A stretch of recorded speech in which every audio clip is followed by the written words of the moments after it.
Welcome back to Who's at the Chef's Table with Chef Dan. This week, Chef Dan and your hostess, Doris WithaD, sit down with Robert De Giorgio, the owner and operator of Bayside Grill and Sunset Bar, representing the second generation of the founding family. So what inspired you to be?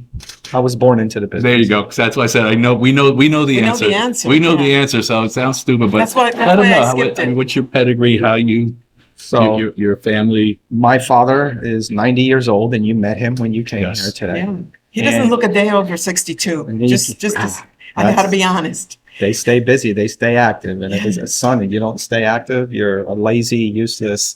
You had to see the look on his face when I said So- Pasquale, Yeah. because I guess he gets used to being called Pat. Pat, yes. Yeah, and I said I wasn't sure, and as soon as I said Pasquale, his face just lit up. So he emigrated from Italy in 1960, Uh-huh. and when he emigrated to Italy, he had to come to Miami because that's where he had family. He didn't have a choice, and he came to Miami and met my mother, had his family, and when I was 2 years old, he owned his first restaurant already. So he was here for 8 years and owned his first restaurant. Wow. So, we went to school. We went to the local schools. We lived the life that the restaurant business was able to provide for us. And, what do you want to go to school for and this and that and whatever. And I was actually interested in becoming an architect because he's also involved in construction. You're gonna hear something. So I went to school for 3 years, and it was just like, one day he's like, I went to college for 3 years. One day he's like, I haven't bothered you with school. How's school going? It's like, it's a challenge. I'm having trouble staying motivated. He's like, well, what are you saying? What am I saying? Yeah, this is how it's going to go. I'm wasting your money and my time. He's like, well, I told you work or school. So if school's a waste of time, get your butt to work. Oh. And at 15 years old, he had me on the line cooking.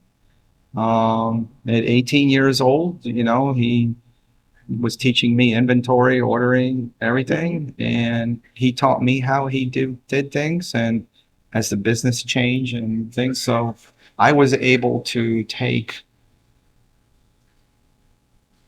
I won't say all his knowledge because I'll never be able to cook the way he cooks. His food will always be better. I don't know, they just got it. It's just something in your fingers. So I was able to take a lot of what he was doing and adapt in all the changes over the years and try and bring it together. Now we have dishes that are still the same dishes from the 80s because people just like them, And that's, like I said, going back to being a government, that was what interesting about this place. I wasn't tied down to anything. Right. It was just a blank slate. Blank slate. So I'll tell him. Yeah. The reason why she's laughing is because, of course, I wanted to be an architect, and I think 3 other We have at least 3 others. chefs that sat at this table like Yeah. this and wanted to be Same an story. architect.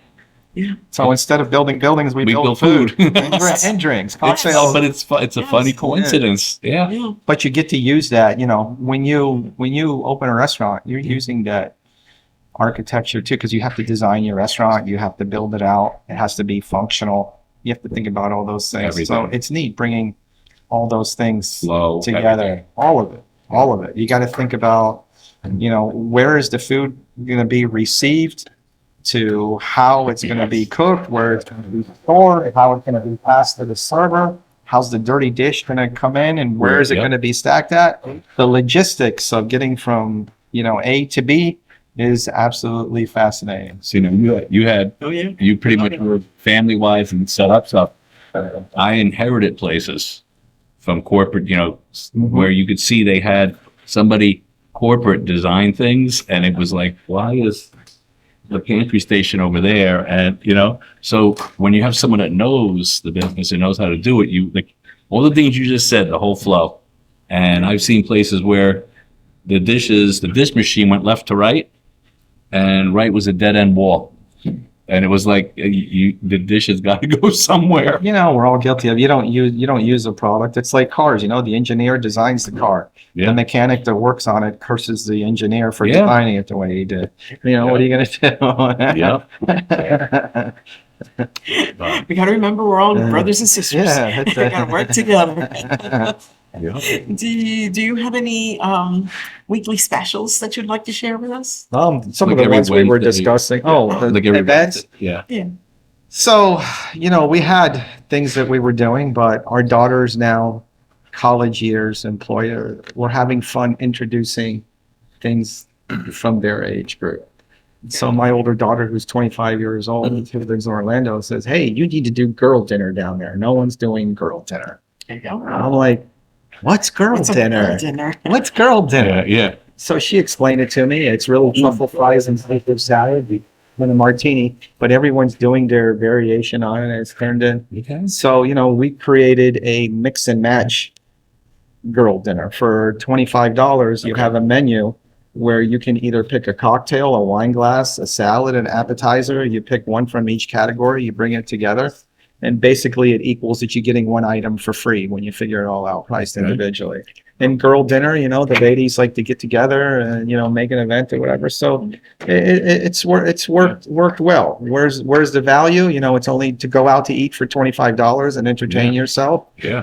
That, and you know, we have a strong relationship with Grey Goose Vodka. So whenever we do any of these things, Grey Goose Vodka jumps in and says, "Hey, we want to do that and we want to help you." So it's not a well martini. Right. It's a Grey Goose martini, Wow. which There you go. that alone is $25 Yeah. in some Value added, establishments. oh, yeah. Definitely. So, you know, we're constantly trying to give you value. Our happy hour, Craving bold, authentic Thai flavors in Boca Raton? Experience classic dishes and modern vibes at Ethai. Dine in or order online today at eatflorida.com. is well known throughout the area. Kim over there, who's setting up, she's been here since the day we opened the Sunset Bar area downstairs, and she's famous for her conch shell blowing.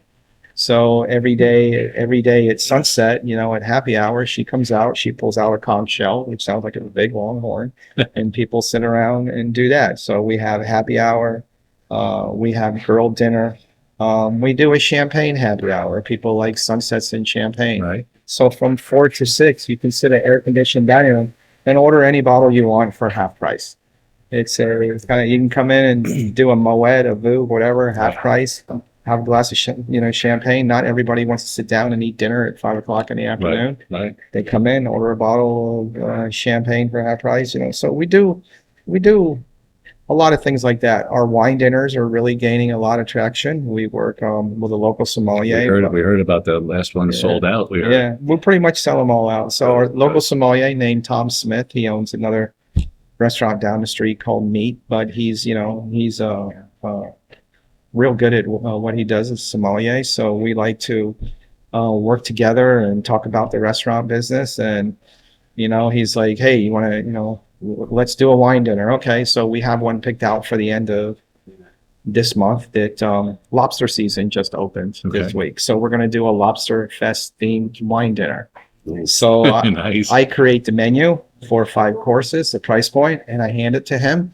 And I say, "Here, now you do the wines." Match the wine. And then we come back and we meet. What do you think? This, and this. We put it out. And we started this about a year ago.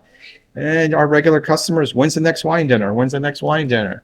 So we have. Staff told your staff when we came, tell us about it. Yeah. It's really turned. So in November, we have, because we've been licensed with certified Angus beef for so long, we actually have representation from Worcester, Ohio, from a certified Angus beef headquarters that are going to come down and visit us in November. And we're going to be doing a certified Angus beef wine dinner. And we think it's going to be the biggest one of the year. Nice. We're really excited about that. And, you know, we're just, again, value, fun, entertainment, you know, with quality, you know.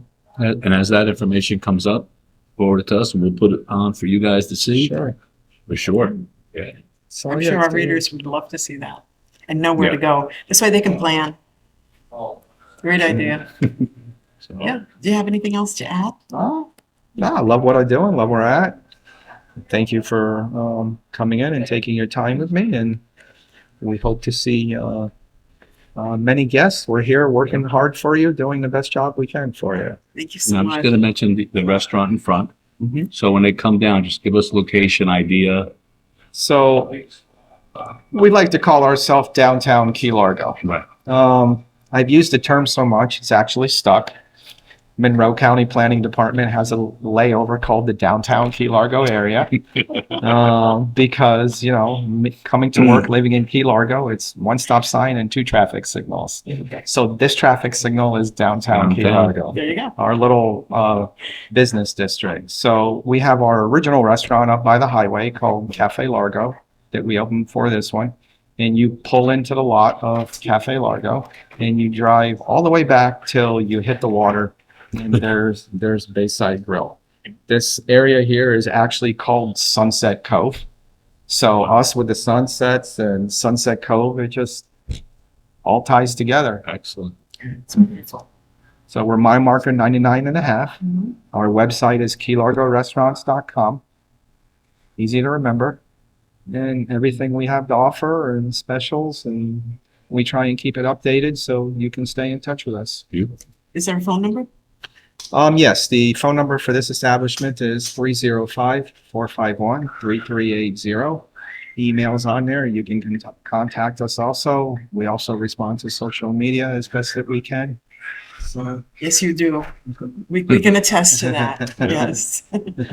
So, Yeah. all right. That's Thank it. you again. Thank you. I really Thank you don't very have much. enough words to thank you for your generosity thank you. of time, your spirit, your wonderful place, and the service here is absolutely terrific. And- You should know that. And of course, Yeah. well, I was going to say that, but yeah, Yeah. the service here, I know I normally don't say this. Your staff was incredible. Yeah. We walked around after we ate, and everybody was doing something every time we went by them, whether they were rolling silverware, whether they were cleaning something. I didn't see anybody doing this.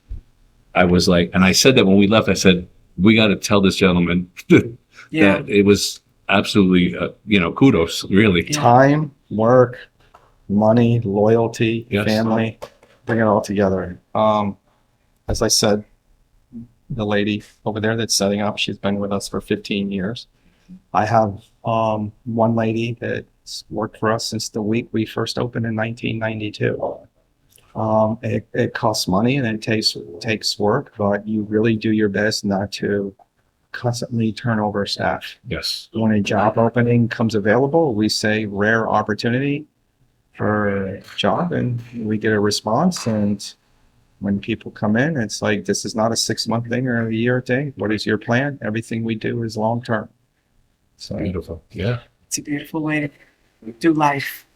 Because that's basically what it is. it's a family. You spend more time here than you do home. True. So this is your family.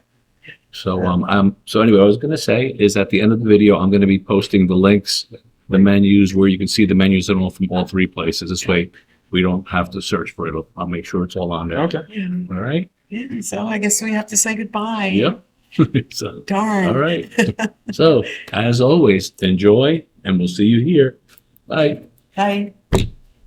Chef Dan and Doris WithaD want to say a big thank you for hanging out with us on Who's at the Chef's Table with Chef Dan. This has been a SoFloDining production. We invite you to pull up a chair with us every single week.